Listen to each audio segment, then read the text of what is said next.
All right, I'm calling the ambulance committee meeting to order.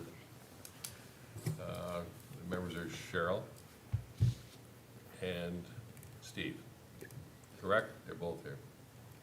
And Chief Parrish is here to make a presentation on ambulance and so forth, correct? Yes, sir.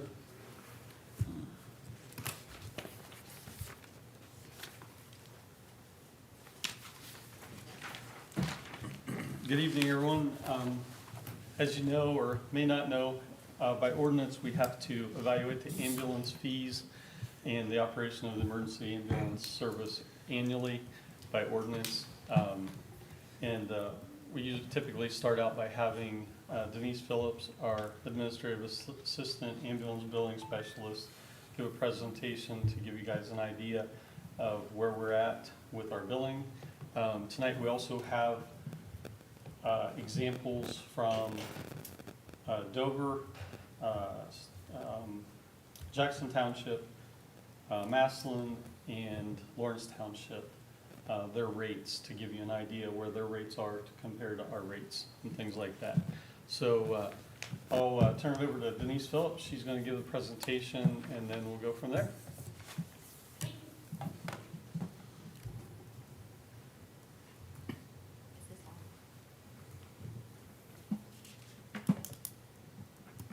It should be on. It doesn't amplify. Okay, very well. Good evening, everyone. Thank you for allowing us the opportunity to update you on our ambulance billing program. This year, we decided to use a few minutes of our time to share with you the very basics of EMS claims and payments, other nearby fire-based EMS rates for service, and definitions of BLS, ALS, and ALS Level 2 transports. Through September 22nd, which was yesterday, we have had a total of 2,662 calls for service to our community. This includes fire and ambulance calls. As of 9/19/24, that was last Thursday, 1,263 calls have been billable claims to various healthcare insurance plans. For reference, our department ran 2,656 calls through the same period last year. Examples of revenue and write-offs for ambulance claims. This is for Ohio Medicaid claims. For a basic life support claim, our current base rate is $604. Loaded mileage is $18 per mile. That is with the patient on board from wherever they are to the hospital. Total of $622 billed to Ohio Medicaid or an Ohio HMO. Payment received for that claim, $249.05. $374.95 of that is written off per Ohio law.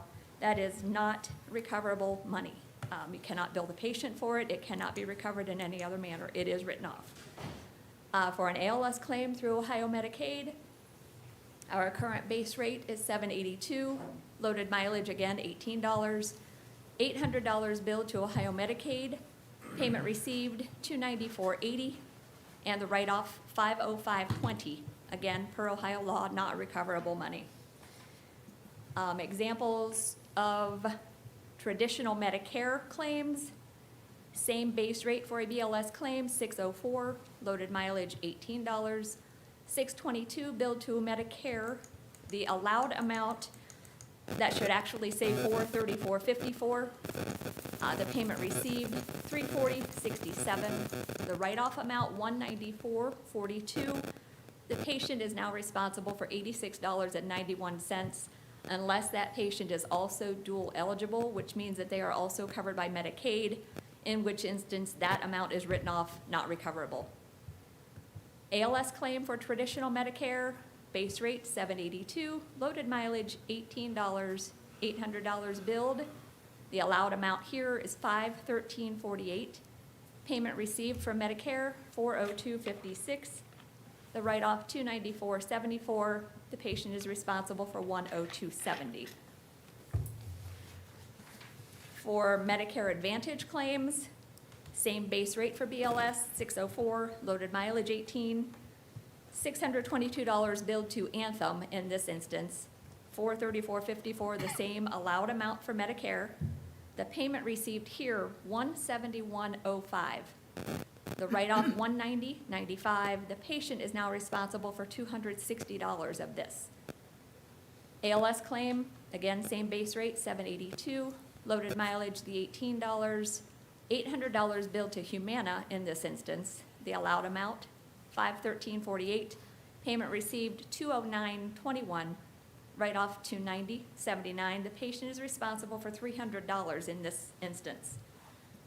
In these examples, as you can see, our base rates didn't change. However, payments vary based on the carrier. There are a lot of variables to consider. The biggest one is probably the plan that the patient can afford to pay for, the one that they can afford the monthly premium for. What many folks don't realize is that if they're paying a low premium for their insurance coverage, their copays and deductibles tend to be very high. Same goes in your homeowner's insurance or your car insurance. There are some plans that we deal with, as you could see in the previous example, that have a $300 copay per transport. For those folks paying their copay or their deductible for an emergency transport, or choosing to buy groceries, medication, pay their rent, this is a real dilemma for these folks. If there is a patient deductible or coinsurance, time is spent preparing statements to mail in hopes that the patient can and will pay the amount owed. Again, the out-of-pocket expense is often overlooked. Yes, you are paying very little by way of premium, but when an emergency arises, the out-of-pocket expenses add up very quickly. I think a lot of us are guilty of thinking, that will never happen to me. For ambulance rates, we did comparisons, as the chief mentioned, for other fire department-based emergency systems. The difference here, to me, the biggest difference, the takeaway is the difference in the lesser amount of calls for Lawrence Township and Stark County. Otherwise, rates and call levels are fairly close. Something to keep in mind as you're evaluating these figures, the insurance companies set the going rate. Specifically, Medicare is the guiding light for what insurance will pay. It really has nothing to do with the rate we actually bill them, so the higher the amount charged, the more you're forced to write off in the end. Slide, please.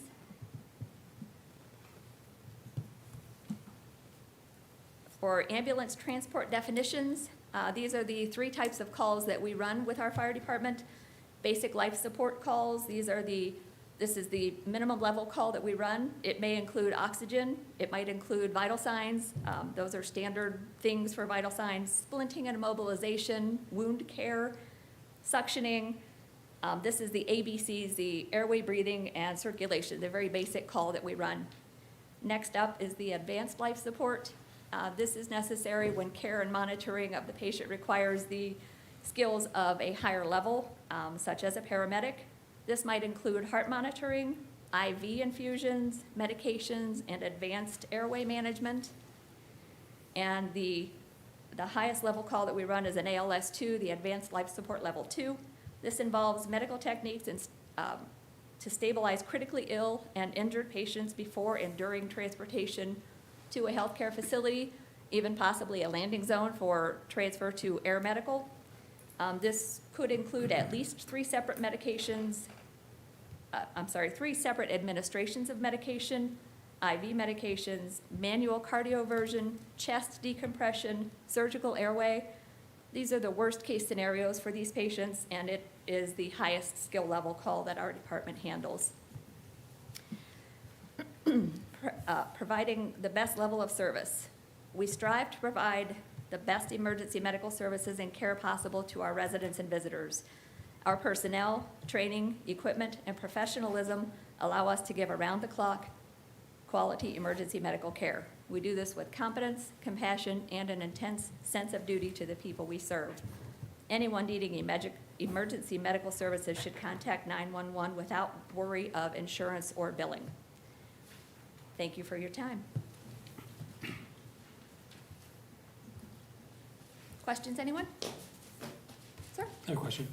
Thank you for the PowerPoint presentation. Thank you. It's always helpful to see how many calls our fire department are doing over the year. As far as do you have a lot of outstanding balances for non-received payments? We do. Mr. Pace, I'm sorry, I don't have that figure right in front of me. It is a fairly significant amount from the time that we brought ambulance billing in-house. I'm actually working with the auditor and the chief at this point to try to figure out the best way to attempt to handle that. Most of those debts I attempt to collect for a period of about 90 days, and then we turn it over to our regional collectional service. It's now Platinum Recovery Services out of Marietta. They try, but it's very difficult. So we have to figure out how to remove that or put that in a little bucket somewhere so that Right. we know. Do you have an idea of how much it is? Just off the top of your head, I won't hold you to it. Lord, I'm gonna say probably $500,000. It's a lot. Now, this is not this year, obviously. Right. This No, is from it's 2020 when we brought it accumulated. in-house. And, wow. and then there are outstanding claims from even when we had a third-party billing service. It's a lot. It's a lot. Folks just can't Right. do it. That's not a unique problem to New Philadelphia either. I figured as much. It's an issue, for sure. Absolutely. But we're working with Heather on that to hopefully, within the next year or so, come up with a plan to what we're gonna do about that. So, Good deal. Thank for you. sure. Thank you. Yes, ma'am? Just out of curiosity, the insurance rate of reimbursement, I understand how, no matter where you set the fees, you're still only gonna get reimbursed so much, Yes, ma'am. and it's based off what Medicare probably does. What is the percentage generally that Medicare or the insurance companies reimburse of the fee? So Medicare's theory is 80-20. However, the patient's portion of that is included in that $80. So if you figure that math on those claims, it's about 80%. 80% of their allowed rate. So not of our $622. So I guess It's that's of my their allowed question. amount. What is the percentage of the rate that's their allowed rate? The percentage of their allowed rate, as shown in that example, the allowed amount is $434.54. That is the most that they will pay for a BLS Right. claim. We got paid $171. The patient is responsible for the $260. If you do that math, it should equate to just about 80%. Yeah, my math calculator is off in my head tonight. I understand. Sorry, Yes, Monday ma'am. night. But yes, it Not is, there it is yet. not of, That's why I was asking. yes, ma'am. Yes, it's not of our rate, it is of what they They pay. will, yes, what they're willing Yes. to pay. Yes, ma'am, that is correct. So it doesn't matter really where we set the rates. It does not. It would matter, ma'am, in a very small percentage of commercial claims, such as for a car accident, and even those folks have now gotten on board to negotiate, try to negotiate. Right. So I can't obviously negotiate less than what Medicare would pay. It would be foolish and potentially against the law. So we're trying to figure out what I thought I heard you guys say, where all the not paid claims in that bucket, where we can somehow get reimbursement for, not from the insurance, Medicare, we know that's not gonna happen, Medicaid, that's not gonna happen. Ma'am, if Charity organization, or? it's not very likely, can you even begin to imagine how many charity organizations it would take to pay Oh, that's a lot. that's a lot of money, ma'am. It's And it's potentially. constant, it'd be constant. It is, yes, ma'am, that is correct. That's why we're seeing EMS across the country, the amount of EMS agencies shrinking because they can't make it. Fire department, 75% of the EMS agencies in the state of Ohio are fire department based. That is why right there. If we had to depend on that to run our EMS system now, couldn't do it. No way. Right. Wouldn't work. So help me, you said we brought it in-house, the billing in 2021, correct? 2020. 20. Mhm. 2020, yeah, Mhm. okay, 2020. And you said we're still working to figure out, so we're 3-4 years later, and we still haven't figured out how to work on collections? Is that what you're saying? No, I don't think how to work on collections, it's what do we do with those uncollected bills? Okay, We Are to they the written point, off as do we bad Write debt, them off or- as bad debt? Yes, So that that's not a so we are period. still accumulating all the bad debt, so we Oh, yeah. don't write it off every year. Right, Okay. we don't have a system in place Now now. that to makes do that. sense. Yes. Okay, thank you. Yes. Exactly. I was trying to. I'm figure sorry out. for the That confusion. makes way more sense. Yeah. All right.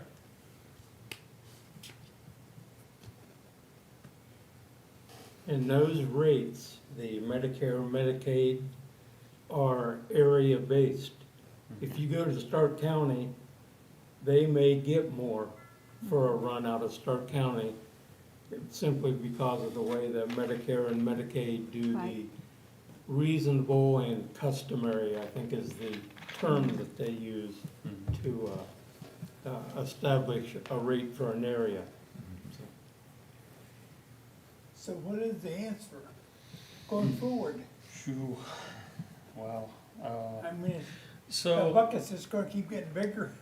yeah, because the price of the equipment and the operations continues to rise. That's not going the other way, and never will. It's not gonna go the other way. I don't know. We went through, I can't remember the name of it. What's the study that Medicare just did? Medicare Ground Ambulance Collection, Data Collection Survey. Yes. With any amount of luck, and I'm certain that they have guidelines set out there, but I'm going to say within 2 to 5 years, you might see results from that. It was across the nation. Anybody that has a national provider identifier that provides EMS service anywhere in the nation was selected to participate in this survey. Ours was last year. We just reported our data at the end of May for this year. Once they compile all of that data, it's a political action committee. Once they decide to go through it, you may see some results. You may see an increase in Medicare payments across the board. We did see an increase in Medicaid payments this year, which was fairly significant. So we went from about $120 for a Medicaid claim to in the neighborhood of $240, $250. So that was a fairly decent bump. It's still minuscule in the overall scheme of things, but 2 to 5 years would be my thought for any results from the Medicare collection survey. I think one of the goals for tonight is to give you guys this information and disseminate the information and help, and don't hesitate to ask questions to try to understand it. But I don't think we need to make a decision tonight, because typically when we raise rates, we raise them starting like January 1st. We'd like to start a new year fresh. So I think one of the options we could have is to revisit this maybe in a month. And so we have time to digest it, think about it, think it through, and then come back with maybe a recommendation, and then we could move forward with a resolution. We have to have a resolution period, whether we change the rates or we don't change the rates. But I like to have a clean resolution every year in case we get audited for anything, so. Question, Yes, sir. does any of the cities have a tax levy for fire and ambulance? Yeah, so. Offset? So Jackson Township, basically their entire fire department operation is run off of property tax. So every 4 years, they have to redo that. That's how they operate their fire department.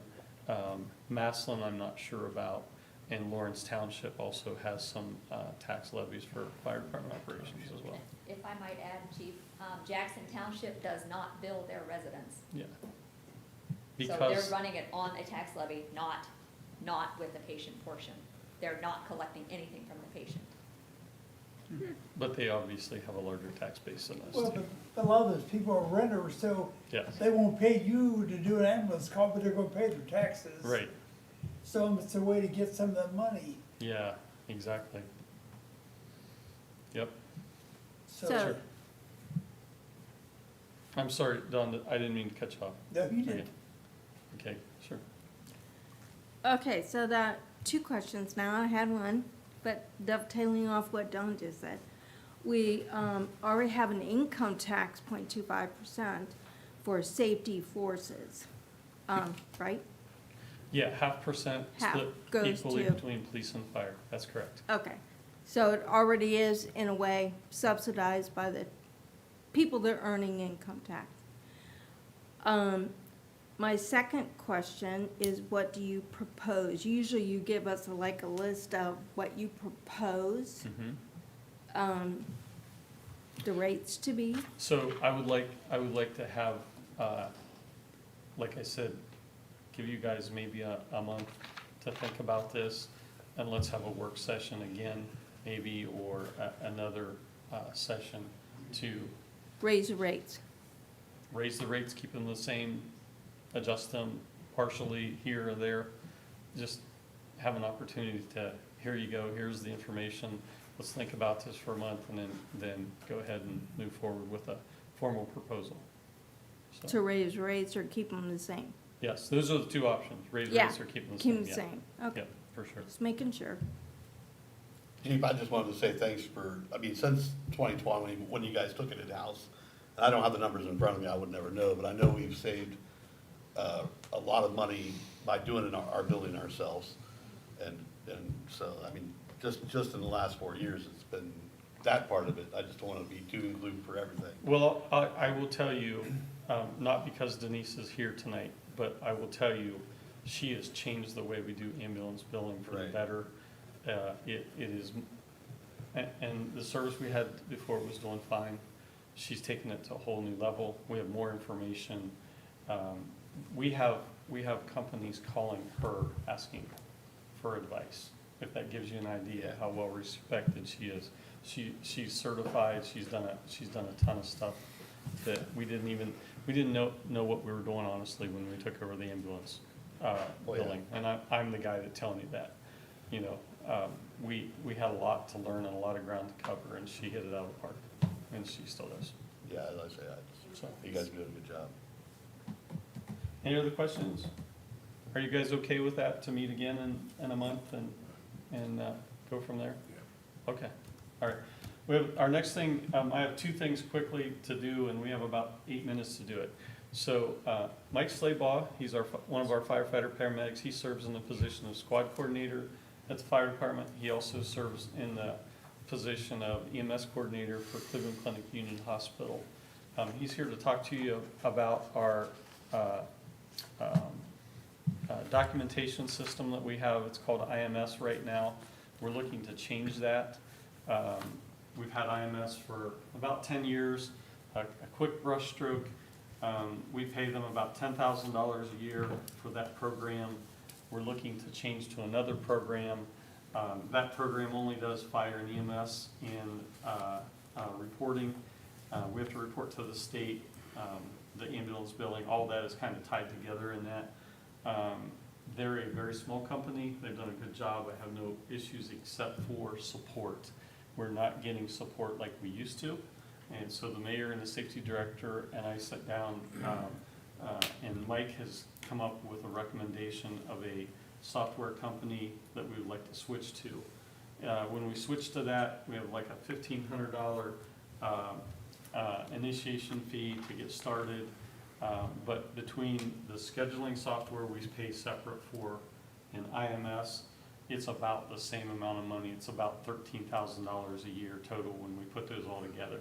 So it's more of like an information thing. I'm gonna let Mike give a presentation real quick, and then I need to talk to you about an ambulance, and we're gonna get out of your hair. Chief, can you unplug the white HDMI cable on the floor there? On the floor. Yep. And plug in the Apple TV HDMI.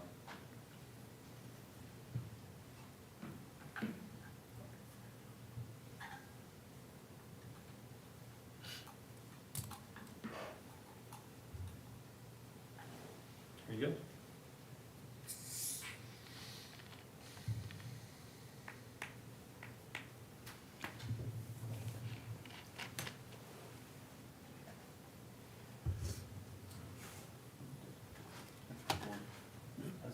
Yeah, no, you just unplug it. Unplug the That's the one he wants, yeah. That's what I thought. It's doing something. It's searching.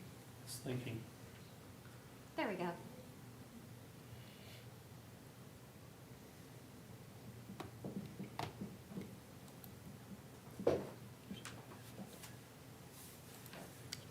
All right, like Chief said, my name is Mike Slaybaugh. I'm one of the firefighters, paramedics, squad coordinator as well. So just I'll make this really quick overview of reporting softwares that we use at the fire department, what we're looking to accomplish by changing that. Couple of things that we use it for and why it's so important for us. Data analytics. A lot of what we do and what we're trying to achieve and hopefully providing the best services that we can is we need to continue to look at how do we make this better. There's always a better way to do everything, I think. And if we're not doing it the best way possible, I want to figure out what is that better way. And in order to do so, using data and facts and the analytics that point you in that direction is important. So they're using those to evaluate performance, the record keeping itself, like Chief mentioned, the fire and EMS reporting that we send to the state, training records, maintenance records. There's also interdepartmental communications that go on. We send out alerts, we send out messages as a department so everybody knows what's going on. Current softwares that we do use, Chief mentioned IMS, that's the reporting software currently in use where our members are actually typing the reports of what they're going on and those are being submitted to the state. We also use a company called ESO for our personnel scheduling, and then we use a third company called Active 911 as our response app. And what that is, the response app looks like is we receive our calls through an app on our phone tied to an address. We can click on that, it'll map it for us, give us some information on the call, and give us some details. Right now, none of those three programs communicate with each other. So you may see something in one of these programs, but you're having to manually put data into multiple places, which is taking up a lot of time on certain instances. Right now, like Chief said, these three cost us about $10,000. As far as what we need in a software, we've already talked about the reporting part of that itself. Another part of that is the ability to do fire inspections and investigations, as well as pre-plans in high hazard areas. So that if our fire inspector, Captain Schultz, goes out to a business or possibly even a residence at times and notices something that's going on that is causing this to be a high hazard area, whether it's a chemical or it's just a business that has whatever, he can tie that information into a pre-plan or into an investigation. However, right now, that is housed in a separate software than when we actually go respond to the call, and it's not showing up for us. So the information is there, it's just not very beneficial to us at times because we don't really see it when we're actually responding. So the fourth part of that, the call mapping, the hydrant data that we can see is important for us, and then personnel scheduling. Ideally, all of these programs should either be the same software or at least be able to communicate with each other through separate software so that that data is able to be used and actually translated into something helpful on a scene. The suggested software that we've looked at, Chief, the other officers, they've spent some time looking at this as well, but we've looked at a company called Fireworks EPR. They include modules for fire and EMS reporting, scheduling. They include all of the investigations, inspections, pre-plans. They have a response module for when you're responding to a call. And then there's also a module for community involvement, which we'd be really interested in and love to see us use it as a way to build some community engagement. There's a platform for residents and business owners to log into. They can add information about their house.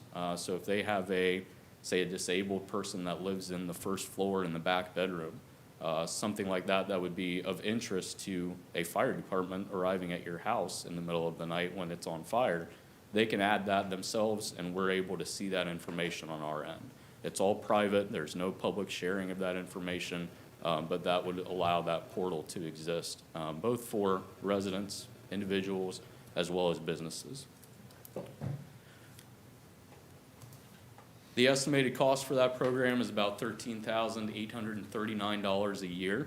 There is that additional one-time fee of $1,500 for training and setup.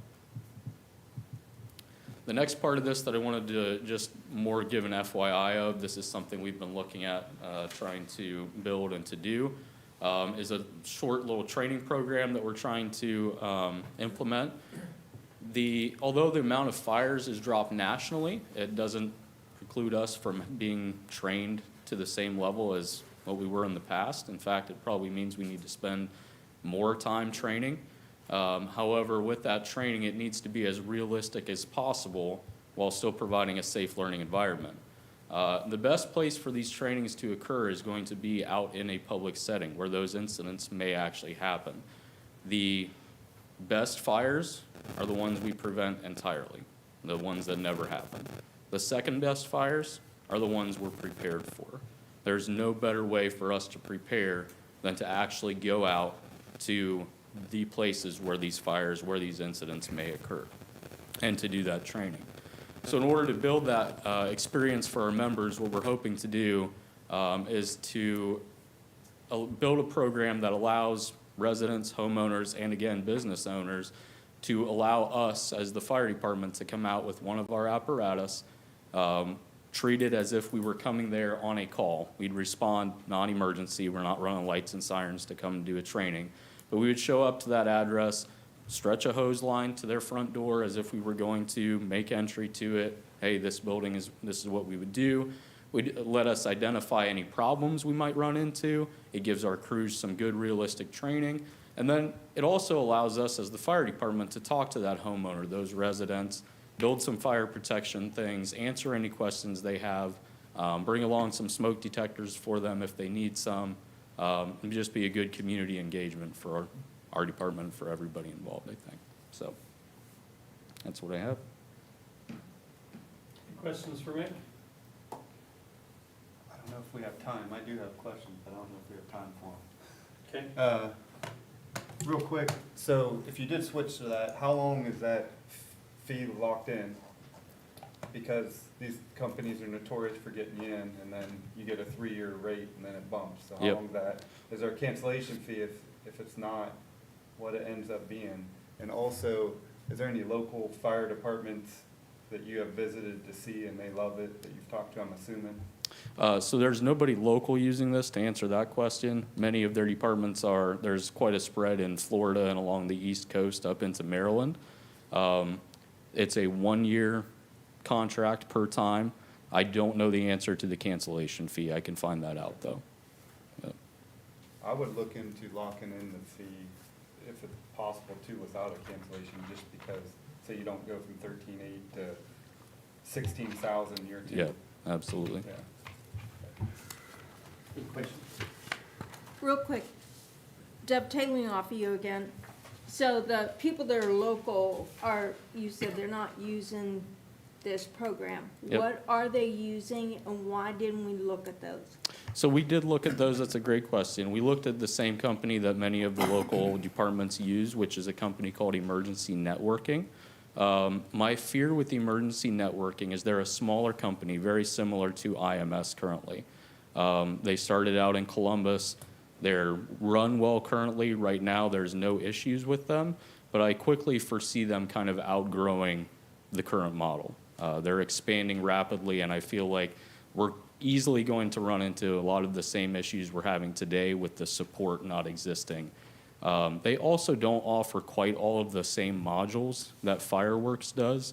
They offer some scaled down ones. Would it work? Yes, it could possibly work, but I think in several years we'd be back having much of the same conversation, unfortunately. Thank you. Thanks, Tim. Really quick, we have Resolution 23, 2022. That was to purchase an ambulance. In that resolution, remember when we talked about that, and I'm not sure, some of you weren't here yet, but we purchased that ambulance then through state purchasing. It takes about 2 to 3 years to get equipment now, as you know about all that stuff. The price on it, then the estimated price was $300,118.83. We were going to lease or finance that and pay it out of 715, the ambulance fund. The price today for that truck, the chassis went up, so did the box, $324,450.01. We have two proposals, one from Leasing Two, one from First Federal. First Federal is a loan purchase. Leasing Two is a lease. It's not the same lease as leasing a car. It's a lease to own, so at the end of the lease, you get it for $1. So you end up owning it. It's just the way they structure it. So, can we get this sent to the Finance Committee and put in the Finance Committee? How do we go about doing that? Like I say, we already have Margaret, purchased it, we're waiting on it to I be spoke built. to the chief earlier about it, we need to amend the prior one to include the new rate. And I looked at the contract, when you sign the contract, you're not locked in, it says that it's an estimate. And like the chief said, it takes 2 years to get the parts and everything. So we would just need to amend that, so if you could, I don't know that you necessarily have to reassign, but just for making it clean, you're gonna assign that to the finance committee, I'll have it ready for the next meeting. Everett, so moved down. Mr. Griffith? On my list. Any other questions for us? I'm sorry, we're over. Good information. That means you're buying separate nights, well, where? Sure. Yeah, yeah. Yes, sir. Thanks, Jim. Yep. I'll move for adjournment. Motion to adjourn, Steve. All in favor? Have a meeting like that. Yep. Really good. We've adjourned. Next is Mitch.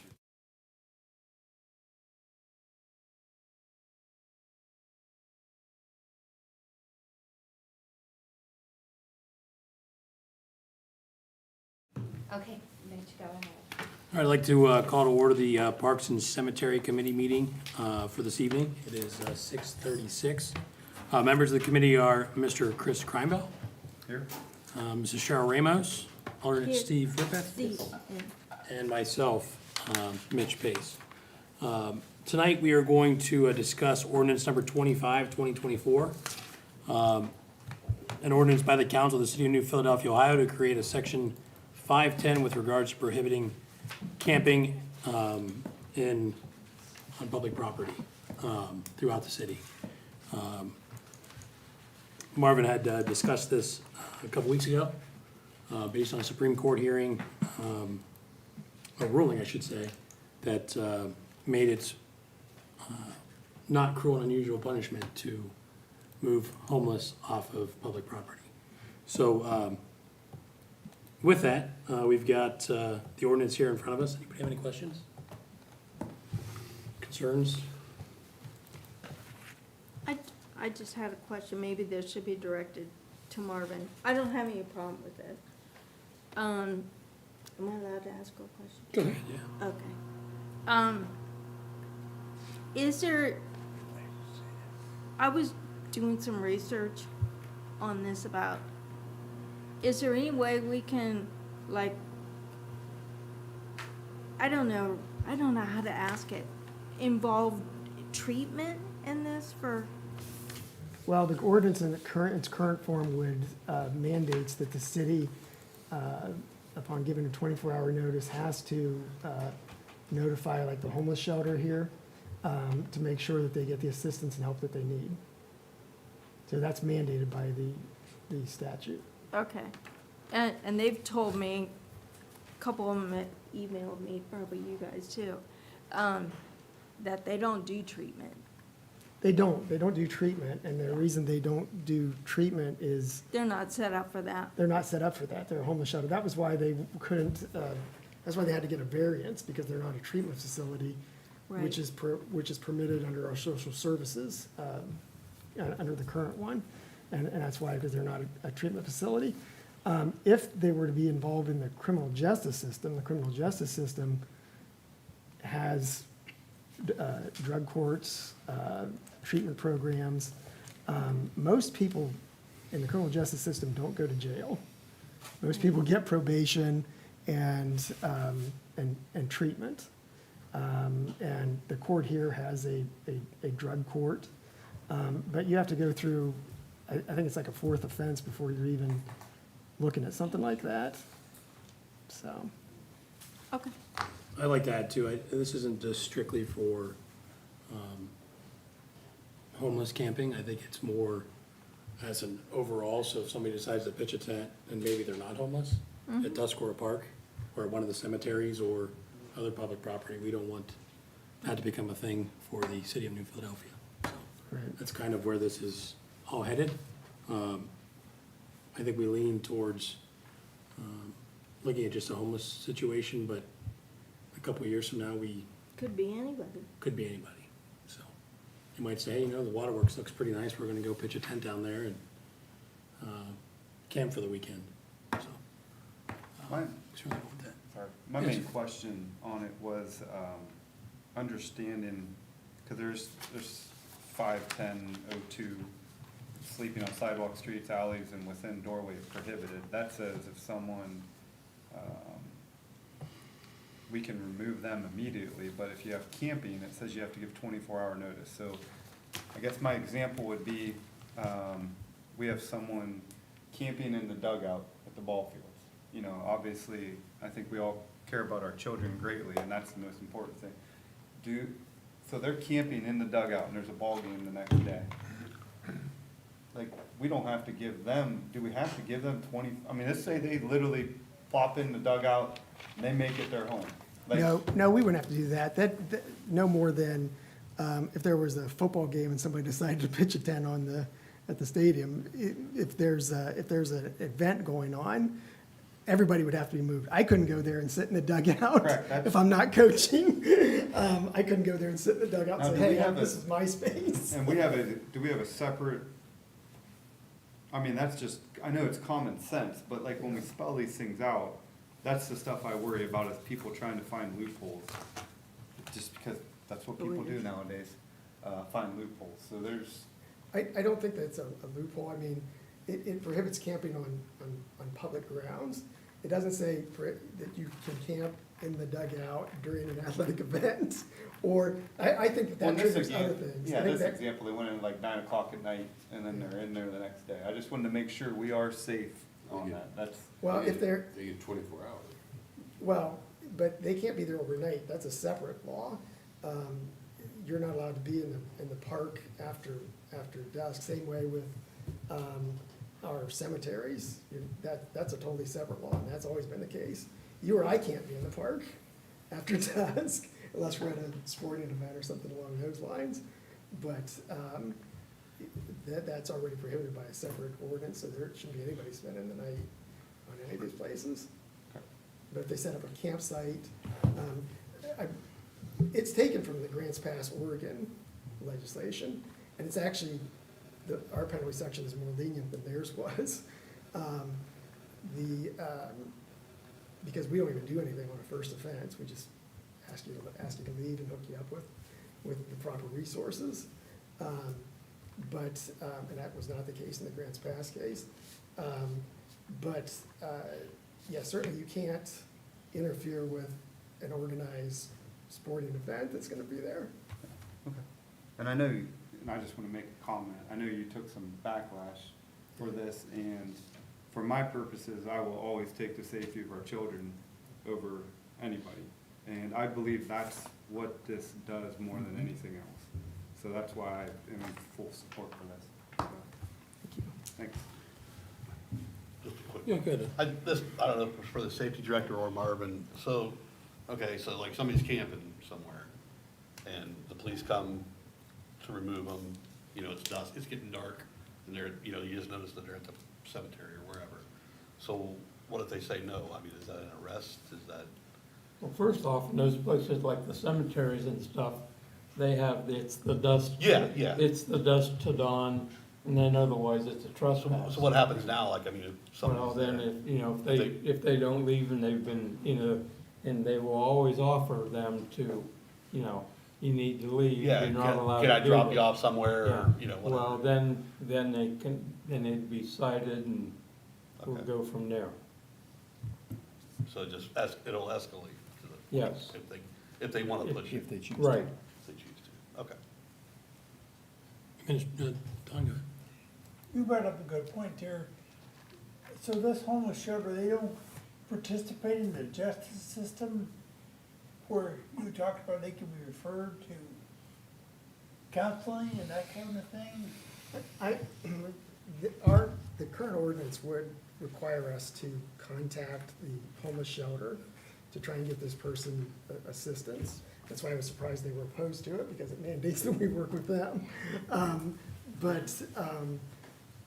That's what it mandates. What the question was, is could they get treatment? The only time they would be forced or ordered to get treatment is if they were subsequently arrested for a M4 trespass for failing to adhere to a 30-day ban. And then if you're in the justice system, that's what, most people who get OVIs aren't in jail. They get treatment and things of that nature, and that's, very few people are in jail unless it's a very serious offense. So this court has a good drug intervention program, and, you know, I was a defense attorney for 11 years before I became a law director. Yeah. And if I had somebody that was charged with an assault and anything involving drugs or alcohol, before I would even take their case, I made them get a drug and alcohol assessment.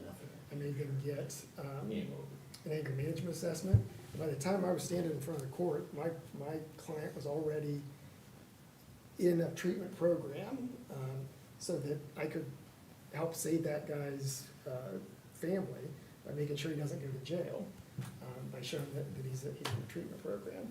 And so people think that it's really bad that you're in the court system. It's not necessarily a bad thing that you're in the court system, because it's the only place you can mandate treatment. And that's the first goal, is to treat and rehab somebody. It's not to punish.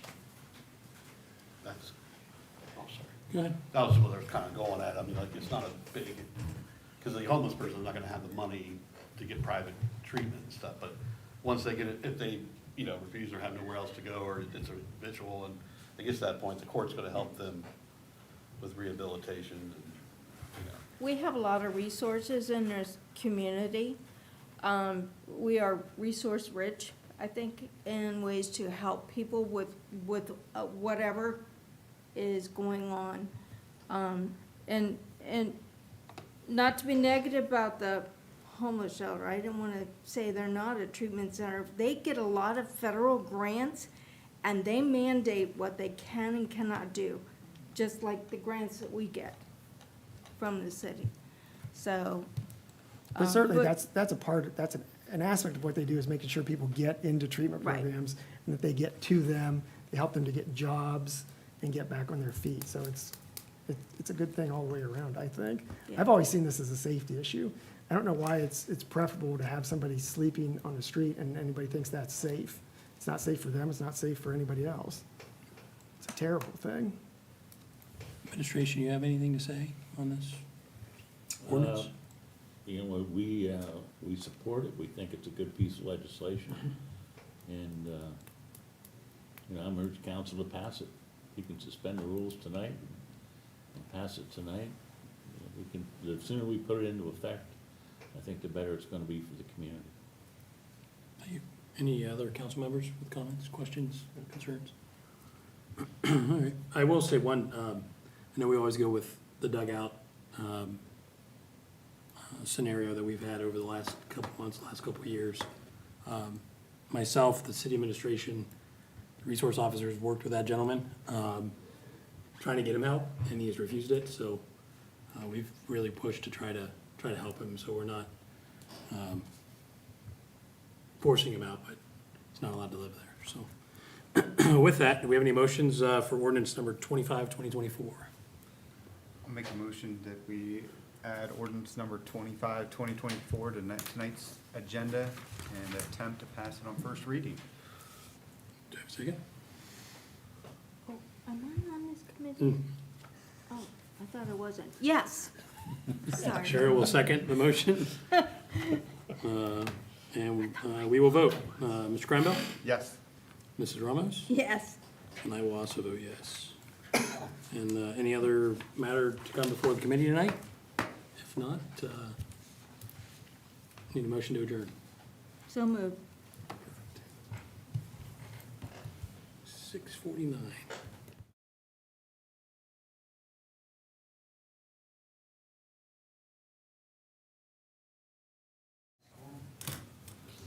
All right, go ahead.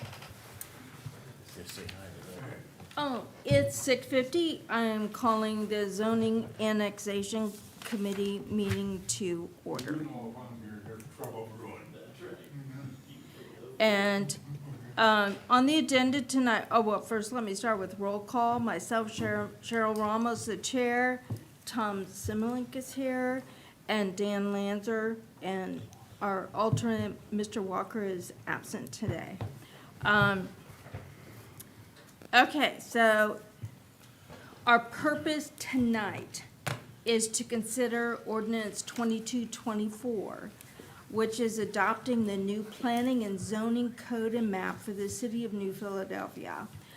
This was approved by the Plan Commission at their August meeting of this year, and we've been working on this for a year and a half, and we've had several public hearings on this, but now we're finally into the phase where we're going to start the adoption process. Hopefully, everybody, it's been posted on the website, everybody should have their copy of the new zoning code. And so, also tonight, we need to include, as was talked about at the public hearing that was held on September 9th, there are a couple addresses on Ridge Street Northeast that are zoned business but need to be changed to the new R2 and included in that. And I have to say, I think I've been in many of these meetings that Compass Point, Wendy Mueller from Compass Point has done an excellent job. And the committee to work on this, and I know Mr. Mathias has worked very hard on it too. He probably knows his city better than any of us, especially the trouble spot, right? I call him a lot. That being said, we're also, when Wendy gets back, we're doing there's gonna be a map with the right color distinctions. Yeah. We talked about. Right now, the new map, the colors across the city are correct, but the key colors have changed. So she's gonna match that up when she gets back in the country. Okay. There's been a little confusion there.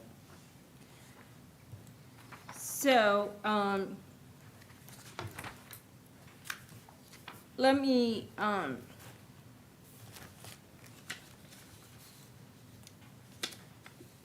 does anybody have any questions before I ask my clarifications?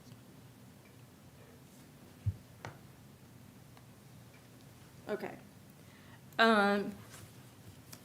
First I want, you might need to see this, Josh, and okay, sorry, my little post-it notes here. On page 137, it says parking and storage of trailers and recreational vehicles. I think the numbering is wrong on that. You're talking like the ordinance number? Yeah. The number says, it's on page 137. It says 1101.03. I think since it's under chapter 1111, it probably needs to be 111.05, and then we'd have to change the other ones. You're correct on that. I sent Wendy an email last week pointing out, I think there's 3 or 4 of them. Originally, they were in different sections of the code, and then when she finalized it, she termed that a scrivener's error or something like that, so it doesn't need to be, she's able to change it without, all those changes going through. And that's another correction she's gonna make when she gets back. We'll have a clean map and a clean code. Okay. Just for my own clarification, anybody who wants to can answer this. It's on page 11. It says Downtown Improvement Corporation. What exactly is that? page 11.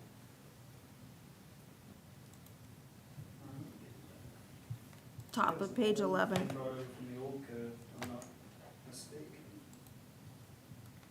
So I think that was an organization that has dissolved.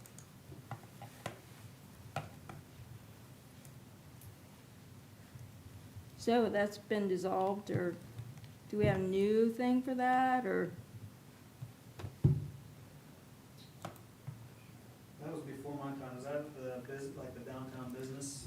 The Business and Community Association? So that's kind of what Impact is now, if I'm not mistaken. Well, it's similar.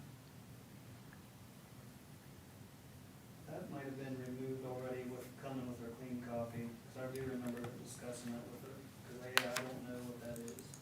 Okay, thanks. It's likely brought over, a bulk of the language was brought over from the old code unless it was specifically changed. Okay. In our meetings.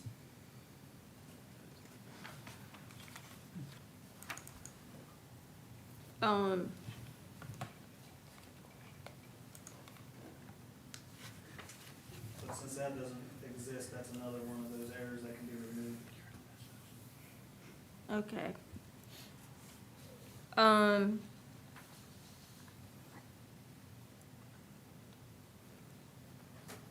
Okay, according to my notes here, the R4 is not on the proposed map. That's something that can come, or? Kind of like the PUD, if someone proposes, if a developer would buy up, you know, a whole bunch of lots and wanted to turn it into high-density apartment buildings, then that could be rezoned as an R4. It would come before planning commission and then this council.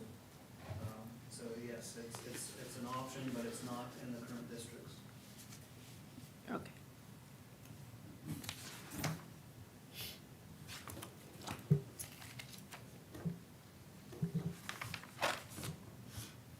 I noticed your positions mentioned a lot in here.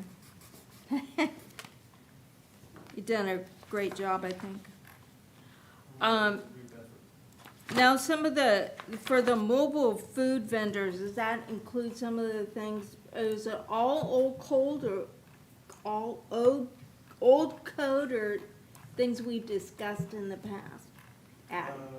We currently don't have any regulations on it. That's what was discussed in one of the meetings. Okay. And so this will apply to any new mobile food vendors through the city. The health department requested that the health code cannot order them to move. So they're kind of skirting around regulations where they would have to hook up to utilities and such. So zoning, we can make them move.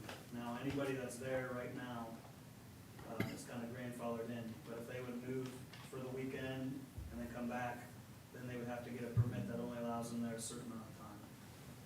Okay. And it keeps them mobile. Then if they decide to, because if they're mobile, we're not checking our normal zoning requirements such as lot coverage and spacing from other buildings and things like that. And like I said, it helps the fire and health out. Kind of just keep them regulated, I guess is the best word to say. Okay. Yeah, because I knew at one point in time we did discuss that. The chief brought up some concerns a while ago. Okay.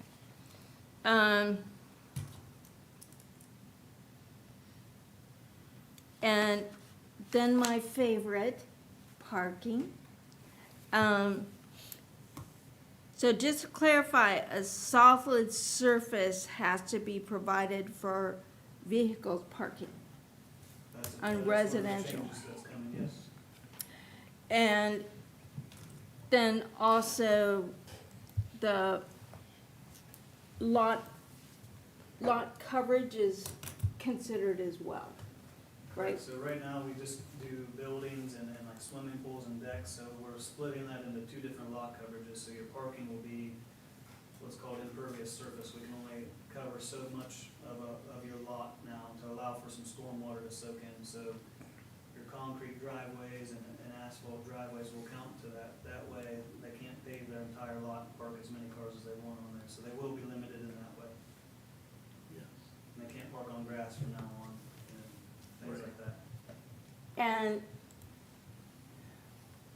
from what I understand from one of our meetings was that you guys would check that out based on concerns of residents? Complaint-based, like everything else we do, code enforcement-wise, yes. Okay.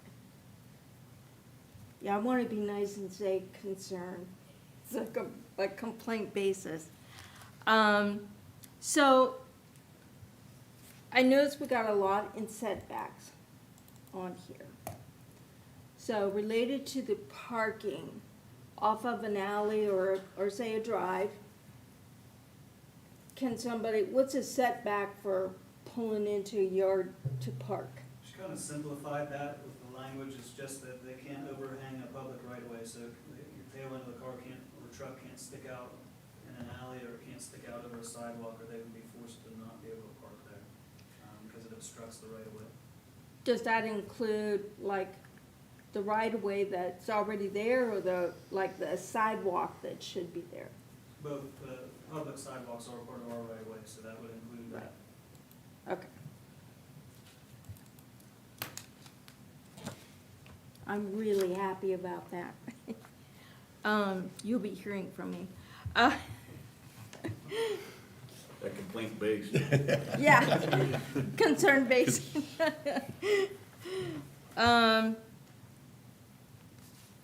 Okay. Sorry. Well, no, I'm not, excuse me, I should say. Where I talked about that. I answered that. We talked about the wrong number.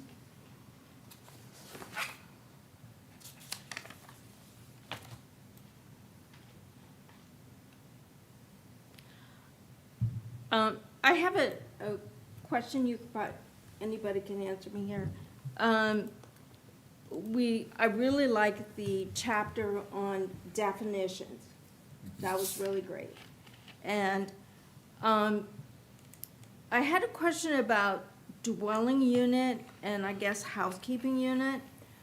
I saw an advertisement where an individual was advertising rooms for rent and they had a lock and they would provide housekeeping, but there was a common kitchen. And they were rented them out per room. Per day, per month, per week. How would that fall into this? Which one, which particular? The dwelling unit, housekeeping unit. I'm not sure what you're asking. Oh. Does it spell it out 178. I'm asking how that works if you have a multi-room bedroom house and you rent out the rooms and lock each of the rooms and everybody has to fix their food in like a common kitchen, but the owner provides the housekeeping. This is an ad I saw in a local publication. Well, I guess the best way to answer it is, with the definitions, for one, she cleared up a lot, because definitions, when we read an ordinance, if there's any kind of friction on which way it goes, definitions, you go to the definition section, and our current ones have been a problem, because a lot of things are in the code that aren't defined. So she did do a great job with that. As far as distinguishing the two, it'd have to be a case-by-case thing where I look at the zone, this permitted use is allowed to be there, and then I would look up the use and see if it specifically says dwelling unit or housekeeping unit, and go from there. Since they're both kind of new, I mean, housekeeping units are kind of more for the group home things, I'm guessing without knowing off the top of my head. So zones that allow for that kind of stuff would, that would be where they fit in. Okay, yeah, a housekeeping unit here is 5 or fewer unrelated persons occupying a single dwelling. Kind of like what we did when we were young and we didn't have money. We were out of college. I guess that would be a housekeeping unit. Yeah, because you don't have to, and I think she pulled that from state law, maybe the federal, you do not have to be blood related to be a family unit. And that- Housekeeping unit. Yes. Okay. Did you want to add, I mean, this is great. Do you want to add anything to clarify or? No, Just that it's been a long year and a half, a lot of work put in from planning commission, and I think it's ready to rock and roll. You know, we're gonna find something here in 3 months that needs to be changed probably, but I think that's just the nature of the beast, because it was so many changes. It was long overdue. That's all I got. So when you get the new map and the clean copy, will you, I'm hoping to have that by the time the third reading comes, and then okay, as soon yeah. as day one happens, we've got, I mean, that's the plan. Because we'll have to have another public hearing on that. No, we don't need a public hearing. Well, anything zoning change, third time has to be a public hearing. We already had it. We just had it on the 9th. Okay, on a third reading for any zoning change, you have to have a public hearing. I don't believe you do on a zoning overhaul. On what? We're completely putting in a whole new code. Right. Well, that's not the same thing as changing an individual parcel. It's not the same thing. That doesn't apply. The reason for the 3 hearings in the other one is so that people can address it because it affects where they're living. This is a change to the entire city. Right, exactly. And we've That's what gone I'm through the saying. whole process. So we have to have 3 readings on this. You can have 3 readings on the ordinance, yeah, but I don't believe. And you the need to- third one, I don't you believe can need just- another public hearing. On the third one, before, like we do for other things, you'd have a public hearing, just say we're having a public hearing, no big deal. We had 2 weeks, we already got that in. I don't think that a public hearing is required, but certainly the public's allowed to participate if you go 3 readings before you vote on it. We always call for public comment. Pretty sure it says 3 readings, but only 1 public hearing. It doesn't specify first, second, or third reading. I'm trying to find it right now. Usually we have it on a I third think- reading, because you have to, Notify. has to be read 3 times. Yeah, but I think with, when we're dealing with a parcel, you have to notify the neighbors. People that live that close. Right. We Yeah, don't we're have not to talking about notify- that, we're redoing the But- whole zoning Right, but code. that's why it's So different. we still than- have to have 3 readings. I would leave it up to the law director. That's what I think we're all sitting there spitballing something, and he needs to make a decision on it. Right, Mark? I don't believe there's an additional public hearing requirement. I believe that, but if you wanted to go 3 readings before you vote on it, that's certainly fine. That's council's prerogative. And there's no reason not to. Yeah. Because this is a big, big thing. But we've gone a year and a half, the planning commission's had meetings. They've recommended, we've had a public hearing, so I'm not Well, we sure- had the public hearing on September 9th because Wendy had to leave the country. No. No, Yes, that's my discussion with her. Okay. but we had it. Yeah, I guess regardless of why we had it, we had one.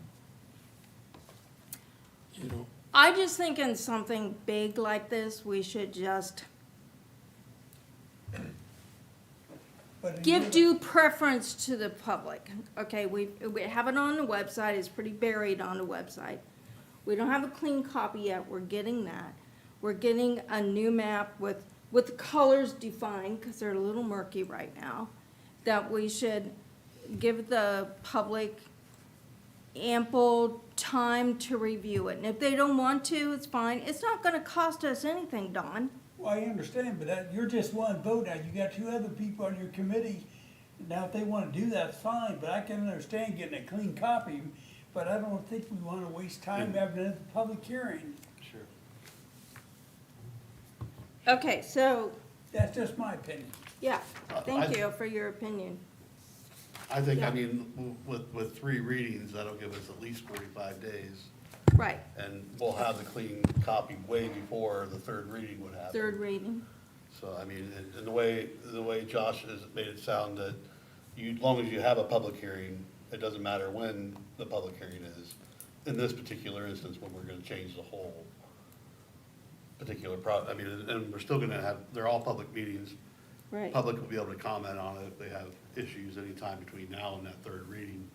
I did look into this for the mayor several weeks ago, and there's only one public hearing requirement from a legal standpoint, and that was met.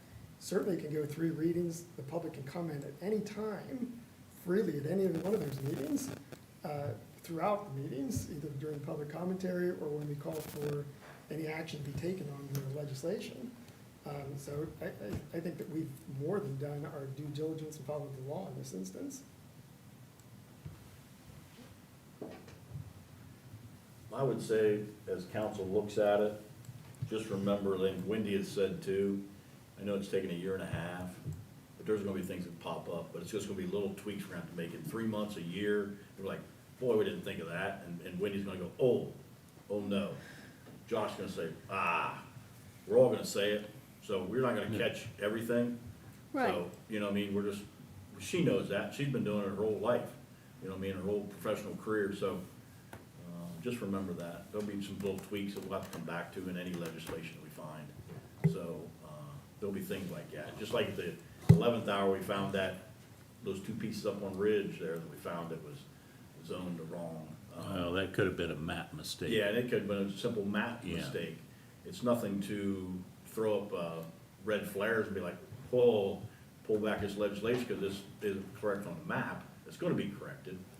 So we just gotta remember that type of thing. It's not the end all just because of those couple things. It's not end all because the shading isn't correct. It will be correct by the time it goes out there to the public and everything. So it's just one of those type of things. It's a working, but it'll have it. By the time you get it, once she gets back, you'll have a clean copy of everything to the final reading, so. But there is gonna be things we're gonna miss. And she says it, and she's done, you know, a Yeah. dozen of them in the last year. Yeah, I don't have a problem with that. I know it's not gonna be perfect because we've changed a lot over the years I've been on council, so, and we expect that. It's a great job. I just think we need to have 3 readings and, you know, it's no big deal to have a public hearing before the 3rd reading. But we'll see what the committee wants. So do I have a motion to put this on the agenda, even starting tonight for 3 readings? I'll make the motion to add proposed ordinance 2024 to tonight's agenda and have for held for first reading. And I'll second. Okay, thank you. All right, to vote.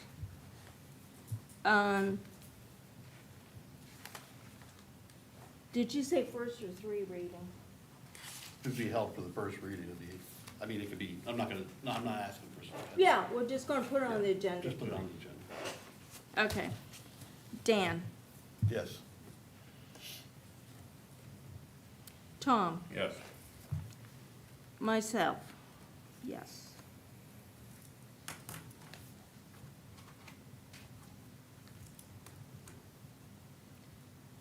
Any other matters to come before the committee? I wanted to comment on one thing you said. Oh, I'm sorry. That's okay. Go ahead. I will agree that it is a little buried on our website. So could we get it so if there is anybody in the public that wants to see this and review it, so it's a little bit easier to find? Can you handle? Yep. Because I do agree with your comment. I tried to find it today and it wasn't the easiest to find. Thank you. So I would agree that it is a little buried. If someone does want to review it and comment to council, it'd be easier to get it out there, so. Can that be posted on our Facebook page too? Yeah, we could. That would help. Yeah. John, you Well, can TR. we could post the link. Okay. John says, wait a minute here, I'm not doing that. I think the easiest thing is post a link. to it, Yeah. So Maybe I'll The text- link's on our City's website. Facebook, social media Yep. and put And it. I'll talk to Larry about that Yeah. tomorrow. I got it wrote down here. Okay. And I know I talked to the mayor before about, you know, the scroll that goes across the ribbon across the top where we keep moving, Yeah. but we can't add anything to that? Yeah, we can, and I spoke to Larry about it, but apparently it got Yeah, postponed okay. for some reason. So if we could do that, that would be fantastic. And that'll help your public input. You don't have to have your Yeah. public meeting then. Well, I don't care if we have one or not, just, he has to have. Okay, so motion to adjourn. So moved.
All right. Good deal. Done. All right. All right, this meeting of Philadelphia City Council, and I'll come to order. Would you please rise, remain standing for the invocation and pledge of allegiance? Mr. Ribbeth. Thank you, Mr. President. Please join me in prayer.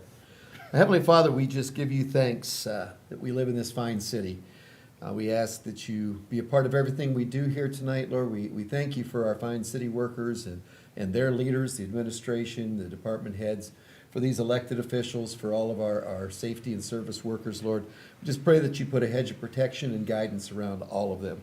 Father, I ask for your guidance here tonight, that you would be involved in all of our thinking and all of our hearts as we make decisions that help to keep our city the fine place that it is. Lord, we bring you the glory and the honor in all that we do. In Jesus' name, amen. Amen.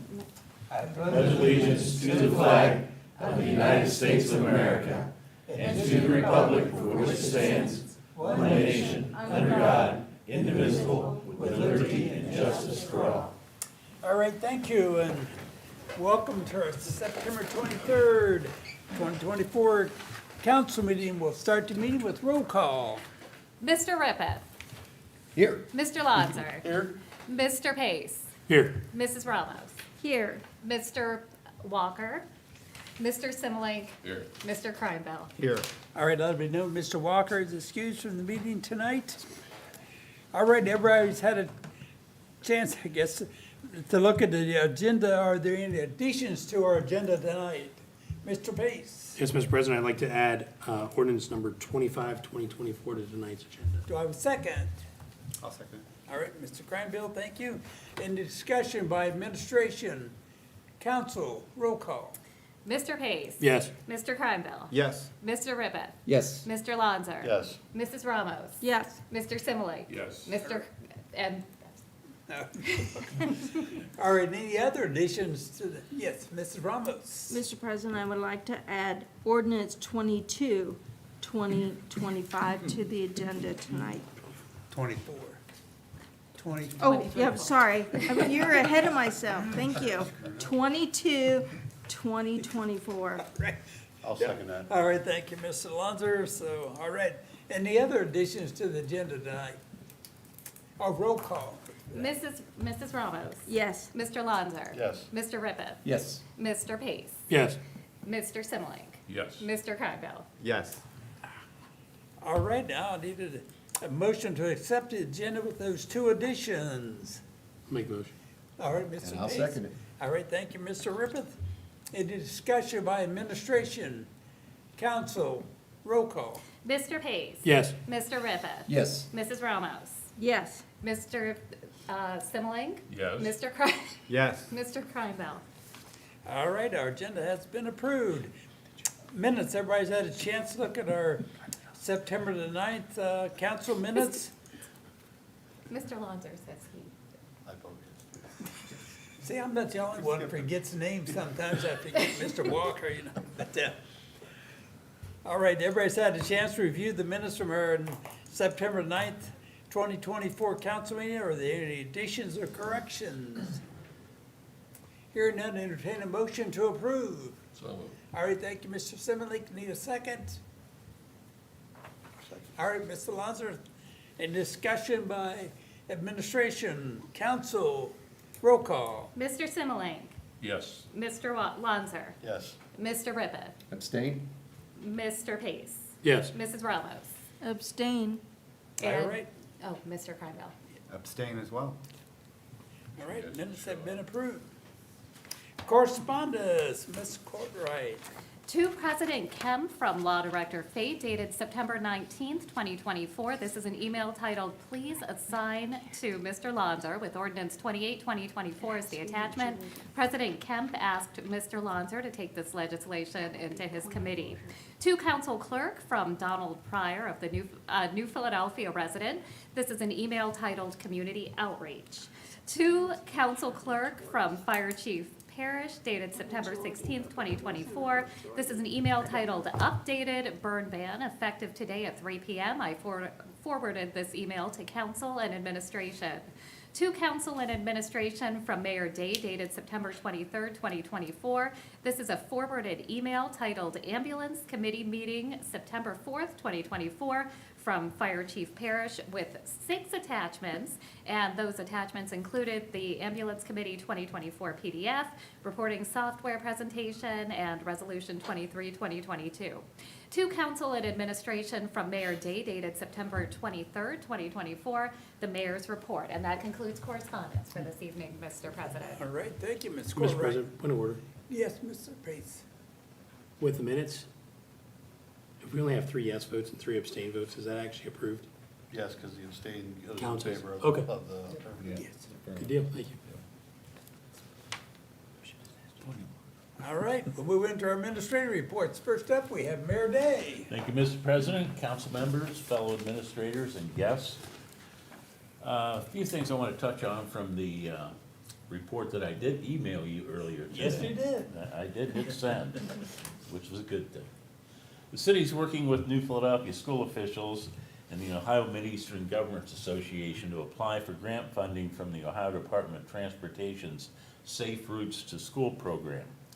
We held our first meeting last Thursday to begin gathering the necessary data to submit to ODOT District 11 for development of a school travel plan, which is the first step in the grant application process.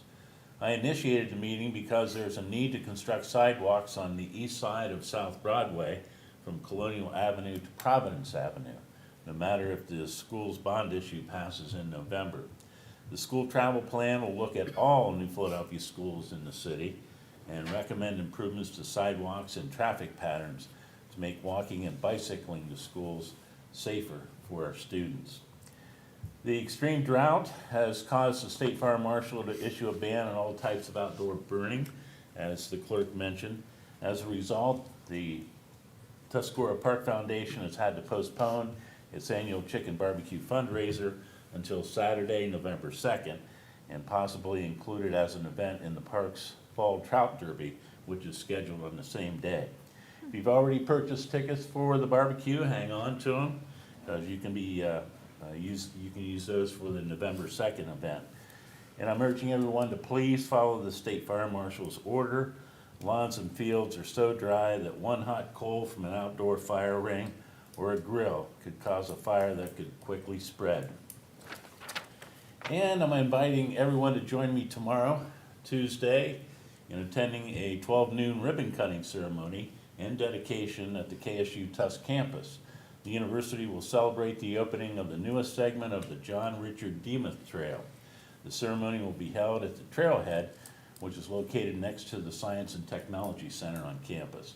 The 2-mile walking trail was named in honor of Mr. Demuth's 50 years of service to the campus Tuscarawas County University Foundation's Board of Directors.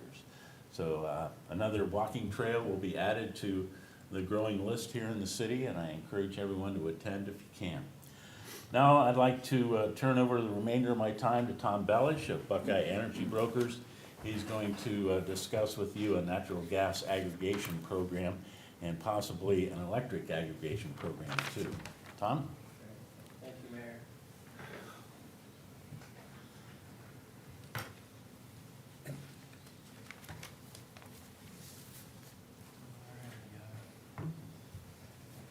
Good evening, Council. Tom Bellish from Buckeye Energy Brokers. It's nice to be back here again. We were here a couple years ago, and we've been administering the natural gas opt-in program.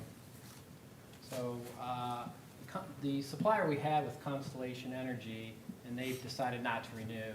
So we had to go out and search for a new supplier for an opt-in program. And most suppliers do the opt-out program. So it was fortunate to be able to find a supplier. Eastern Power and Gas has an offer to the city. And so right now we're at the 405 per MCF through October, and then the proposed rate is $3.75. So I think it's an excellent rate. And that would start with the November gas flow and the December bill. So residents would see that with the December bill. So with Eastern, we work with them in about 10 other cities. So they're fairly new, but we have a lot of experience with them, so we recommend them to do it. We know they can do a great job with the program. So we currently have 562 enrolled in the natural gas program, and the city can, we can put together press releases and information about the program that the city could put on its website to get the word out. Of course, we'll be sending letters as well, so I brought one tonight, just a mock-up of how that would be if council approves. So it would be kind of like this, have Eastern's logo and then the city's logo, have the price and how to opt in.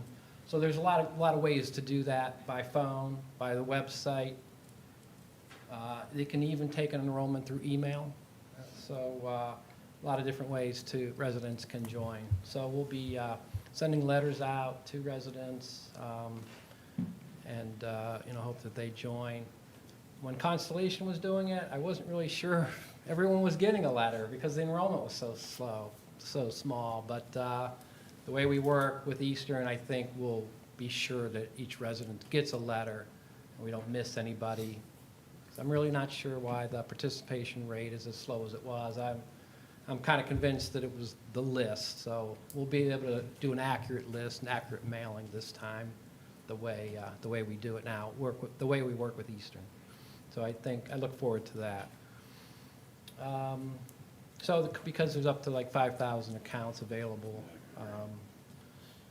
we think there'll be a lot of interest because it's a great price and because of an accurate mailing as well. Well, we also have tonight, we are energy brokers. We do electric and gas, and everybody is affected by what's going on with AEP Ohio and their rates. You can see from the chart their trend is certainly up, and I think in June of 2025 it'll be even higher than that. There are capacity auctions that are done for June, starting in June 2025, so we know a lot of the costs involved, and those costs have gone up significantly. So we think there's an opportunity there to save if the city did want to put opt-out aggregation on the ballot. We could do a program for electric as well. So there would never be a fee to opt-out, and the participation's optional. So here's the capacity cost I was talking about, kind of trending fairly evenly or even kind of heading down. And then starting June 2025, it's very high, all the way up to $270 a megawatt. From this year, it's $28 a megawatt, going to $270. So quite a spike in. Now, capacity is typically about 10% of the bill, but when it spikes this much, it's going to be more like 20%. So it's going to be a significant part of that. So we think it's an opportunity to have an alternate option for residents, and they can be part of this. So there are a lot of details here about aggregation, 21-day opt-out letter, and then a 7-day rescission period, or another 7-day opt-out period provided by AEP. So residents would get 2 notices and a total of 28 days to opt out. And then, of course, you can opt out for free at any time anyway. So it's another way to help residents, give them another option for that. So a little bit about us and our experience with the electric market. We were the first electric broker in Ohio. We first implemented it back in 2000. And we work with cities across Ohio, all 4 corners of the state we work with, and have about 160,000 customers right now. So some of the areas we worked, Fayette County, Trumbull County, Summit County, Stark County.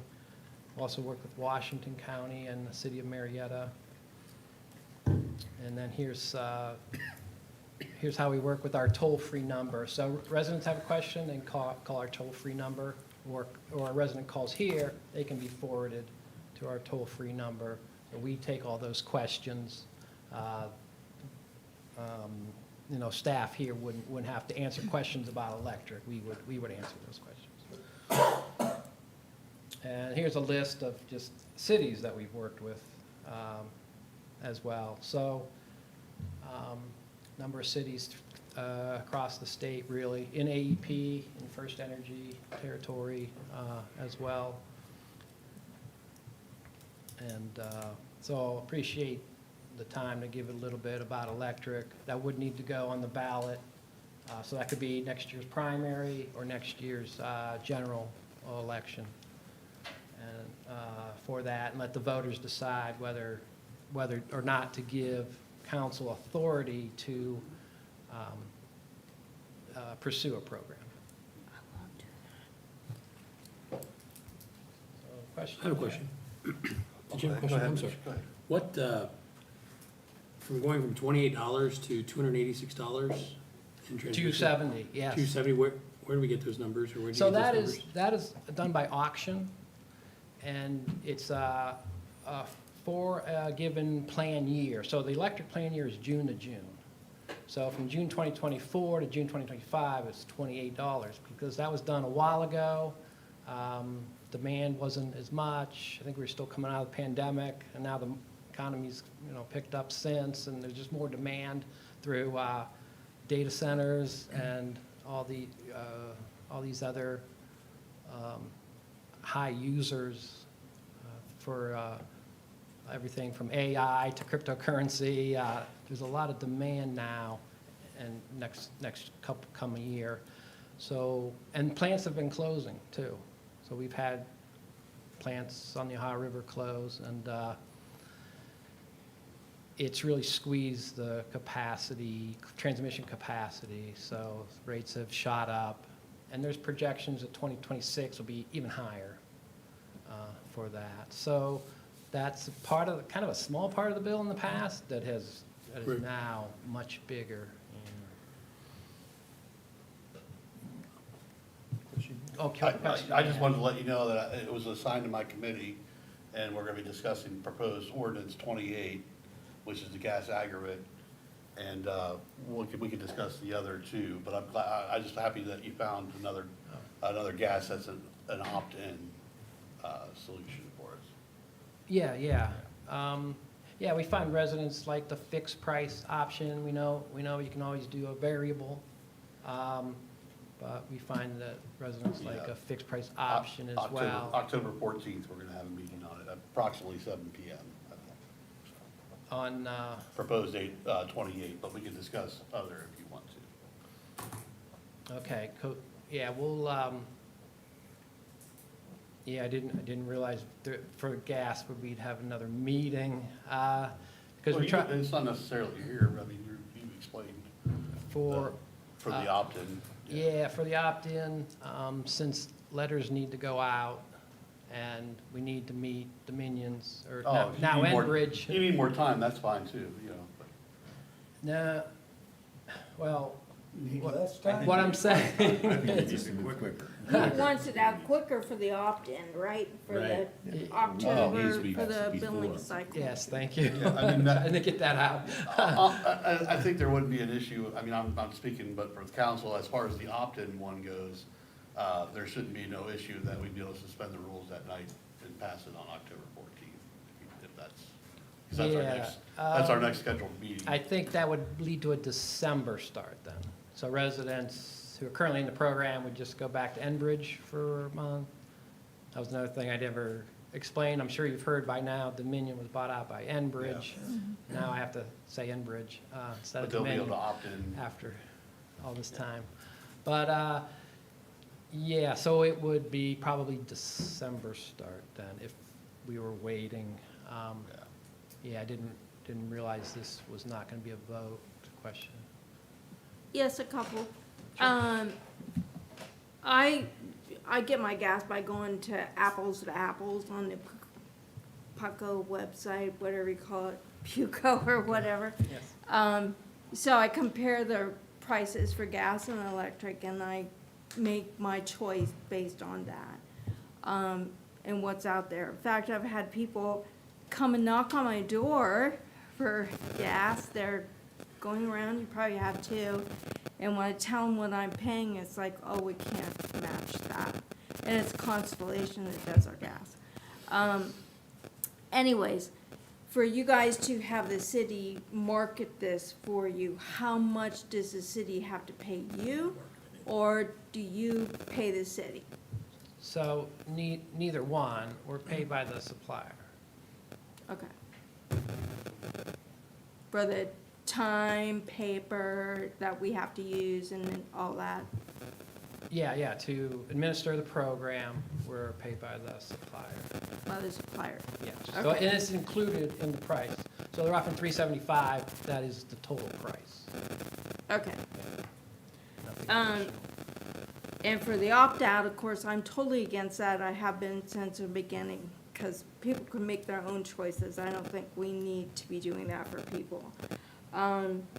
But we'll talk about that later. But anyway, so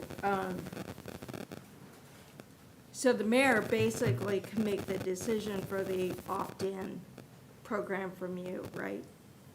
Is that right? Oh, you have to pass a resolution. Right. It's in Okay, Mr. Lanzer's committee, okay. which I haven't looked at the resolution. The only proposed we have is the gas aggregate. Yeah, it's just gas, and it gives me permission to,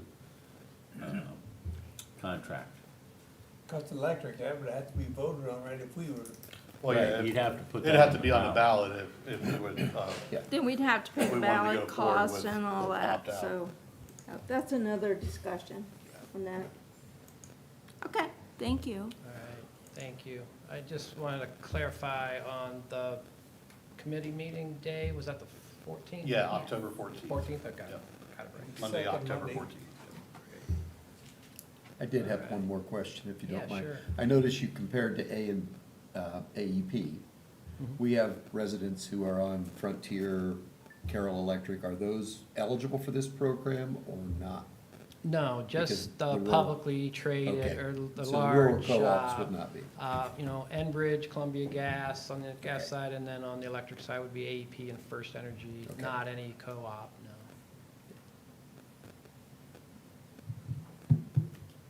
No, Thank you very much, appreciate your For time coming this tonight. evening. Thank you, Thank you. Tom. Yes. That concludes my report. Are there any questions? Thank you, Mr. All President. right, thanks, Mayor Day. Next up, Service Director, Mr. McAbeer. Thank you, Mr. President. I know with the electric, just to piggyback on what Tom had said, for the last month, we've had two different times that we've had our wastewater plant and our water plant go on generators to help lower our costs, hoping that would do that when the demand was up. Two different times, typically it's 5 to 7 in that peak hours. We just had one last Thursday, but they had us go from, believe it or not, from 2 to 4. But just in the last month, we've had, each one of them's done it twice to try to lower that, because AEP's out there looking at that and seeing that draw and seeing that demand. So just to follow up on that, we've had to do that twice just in the last month. And we do it throughout the year. And typically, even when we do that, we usually see a return from demand response, usually $4,000 to $6,000 per department each year that they also do it. So we do get that also, just to let everybody know that tidbit on that electric. Also, with report tonight, National, want to talk about Franklin Square. Was down there today, continue to put in the storm line. They did make it to 4th Drive and Bank Lane on that southwest side. They're starting to make their way up the hill. They hope to be out on Front Street, hopefully by the end of the week. I don't believe they'll make it there, but that's their plans for that project. And as you know, then we come up, we head east and then head towards 4th Street and head up to the Franklin Square for that project. There's been some challenges Last week, just right there at the corner, AEP was out there holding that pole for over 11 hours to try to get that through the gas line and everything else. And as you know, 5-foot pipe don't bend real nice, so to try to get it to get into where they needed to be was a challenge, but they did make the connection there, and they're starting up the hill now. So again, that project is, now you're looking 5-6 weeks out, so they're hogging away. Also on the connector trail, let's talk about that for a bit. If anybody's been down through there, on that north side, we're starting to put the sidewalks, or not the sidewalks, the curbs, and some of the approaches in. They'll continue to do that from 8th to 13th, and then move from 8th down to Beaver Avenue to finish that up, and we'll switch over to the other side. Some of the other sidewalks on down past University Drive on that south side have been completed. On the curbing on that side has been done. I think the biggest challenge there has been the storm sewers. As you can imagine, they're in the bike lane, so they need to be flush. There can't be any, so to get that just right, they've had some issues getting that just right. But they're getting there also, and again, that same date is October 31st. We have a meeting tomorrow to talk about possibly paving a certain section to keep the thing moving, because we're gonna run up against that window for paving. But we'll address that tomorrow, and I'll naturally give a update at the next council meeting, what we come up with on a possible paving schedule with that. Also, I know this project started, I think I know I've brought it up before, about the low overhead dam removal. I think that started talking with the folks from the Ohio EPA, that H2O Ohio grant. Can't say enough about Muskegon Watershed Servicing District, Craig Butler, the director, trying to put the connections together and trying to get that filled out and done and completed. As we know, as I reported before, that removes that low overhead dams behind AEP. I believe with that, that opens up that corridor. I think you'll see the waterworks boat ramp get used a ton more. Right now, you're getting in there, just at the bridge. You got a portage out, walk around it, and put your boat back in, your kayak. That opens up 4 miles of and you just go in and go. But the beautiful thing about that is, I'm here tonight to report that we did receive the grant from H2O Ohio, in the amount of $3,976,794. That will pay for 100% of engineering and the whole kit and caboodle, I guess to say. And with that we'll bid it out on 2 different projects, because of the expertise of a dam removal isn't necessarily the expertise of someone putting in an above-ground lift station. So the above-ground lift station will be first, and then we'll do the removal of the line, and then the overhead dam will be another piece. As we reported before, the above-ground lift station, which we've never had before, we don't have any in the city. It's usually with a below-ground wet well, the pumps are down in the wet well. The pumps will be up, above ground for servicing, and it's a new idea. So you'll see almost a gatehouse there that you see, someplace gas well house you used to see. And that'll sit on Mill Avenue, between Mill Avenue and AEP's entrance there. You come off of Mill there, that'll be our lift station there. It'll all go to there, and we'll pump it underneath the river, up to the other side, gravity feed out to the plant. But again, learned that late last week, and we're happy with that, and pleased with that product. Again, we'll probably get that done hopefully next year, and then probably do the dam removal hopefully at the end of next year also. But again, that's 100% funded, and can't thank the Ohio EPA enough, and H2O Ohio. And what their meaning behind that is for the water quality versus making that turbulent and making that, so that's the reason behind their giving these grants out, is to do that. And again, just open up that waterways. But naturally, we're happy, and I'll take any questions. on the east side project, that's in the curb, are they gonna grind some of the blacktop off before the pavements? Seems to me the curbs seem awful low. On, Say the north side of, oh, yes, yes. That's all gets milled and filled, yes. cause I seen the curves, and I said, boy, they look awful low compared to where the blacktop. And then, but some of that's by design because of pebbles. Okay, That's why there's a certain curb. gotcha. You can't have a curb that's this either. That's why you, and I forget the number of it. There's a curb that's rounded too, that's not the straight up because of pebbles. So that is, that, you don't have a regular curb that you'd see, you know, in your residential. That's a curb because of bicycles. Okay, Yes. So it is a little lower. It is. thanks.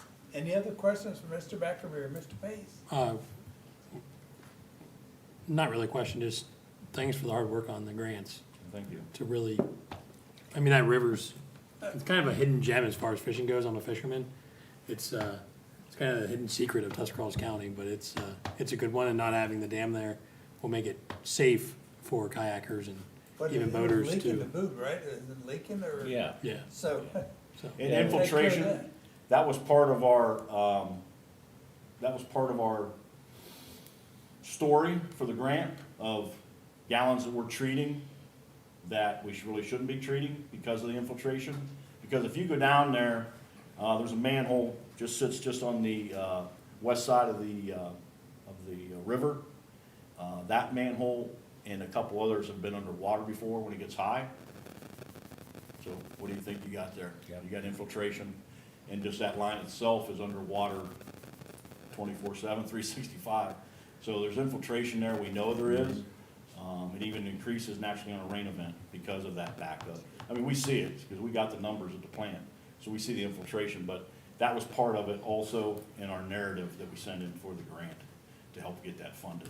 And again, been around here 33 years, never seen a $4 million grant come in, so we're happy.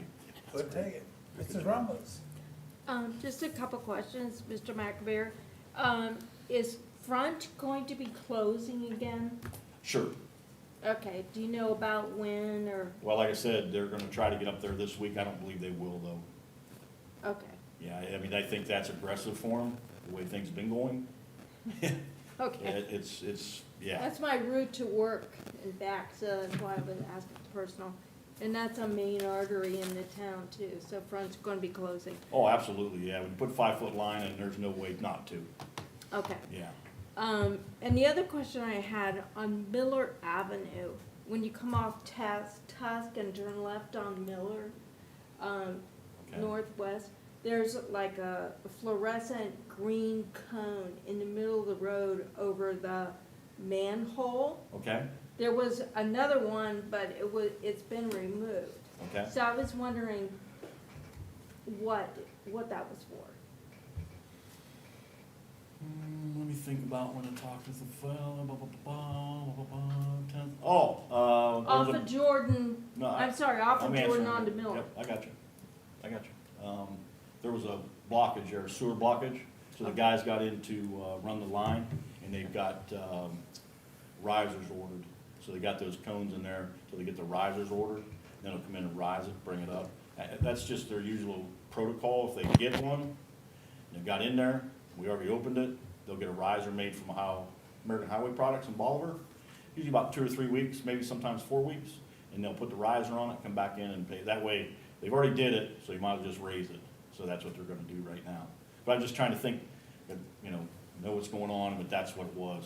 It was actually the corner house at 10th and Miller, matter of fact, on that southwest corner of the Right. house. Yep, that's the one that had the blockage, and that's why they were sitting okay. those. Yep, wasn't our fault, so, Yeah, Sure. I just wonder, what's this cone doing in the middle of the road? that's why. Yeah, the sewer guys out there jetted that line.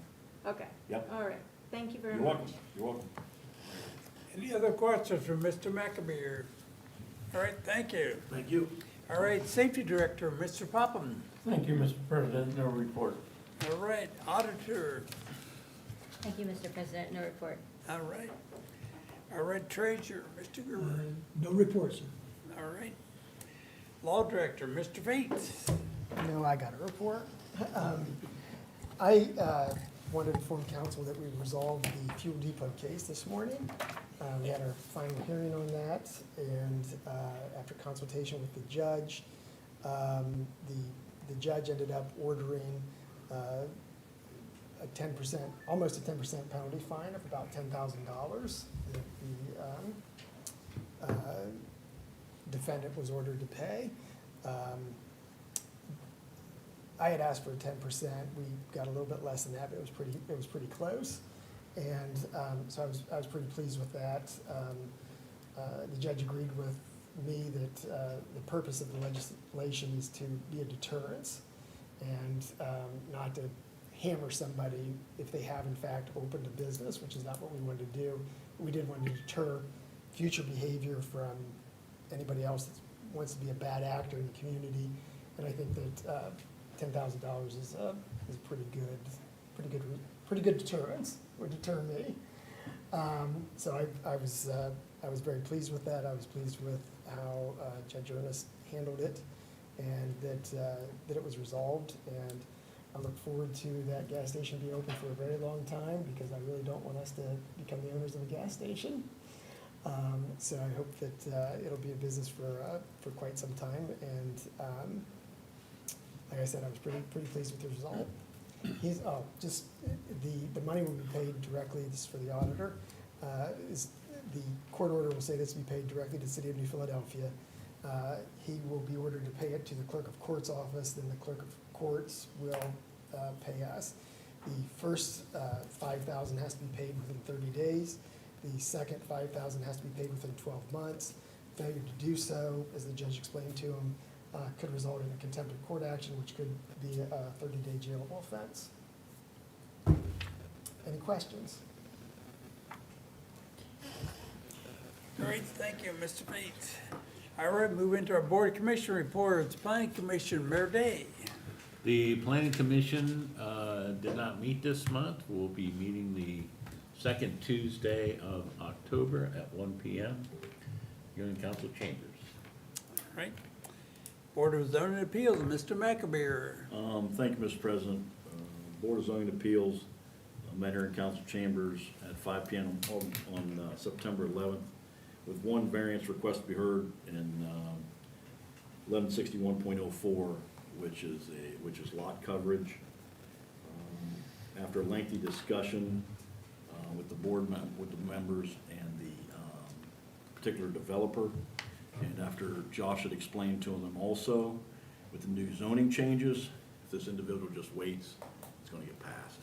So, and he was only over, I think right now, 33%. I think he'd asked for 39%. So, after a long discussion, it got voted on and okayed at a 3-0 vote to approve that variance that was requested. And as you can see over there now, he's already broke ground. So, he's already over there on 355th Street Northwest. Sorry about that, forgot to say the address. But he's already building the duplex over there, so. But that's the end of my report. All right. Airport Commission, Mr. Alonso. Thank you, Mr. President. The Airport Commission will be meeting 6 p.m. October 8th at the Harry Cleaver Field Airport Meeting Room. All right, thank you. Park Board, Mr. Pace. Thank you, Mr. President. The Parks and Cemetery Committee met this evening at 6:34 to discuss ordinance number 25, 2024. That ordinance was passed with a 3-0 vote to add to tonight's agenda, and gonna look to pass it on first reading. All right. That's all I have. Thank you. All right, thank you. Health Board, Mr. Similic. Thank you, Mr. President. Health Board meets October 9th at noon in this building, this room. All right. Council Committee Reports, Finance, Mr. Rippett. Thank you, Mr. President. I have no report, but we will be meeting, the Finance Committee will be meeting prior to the next regularly scheduled council meeting. All right.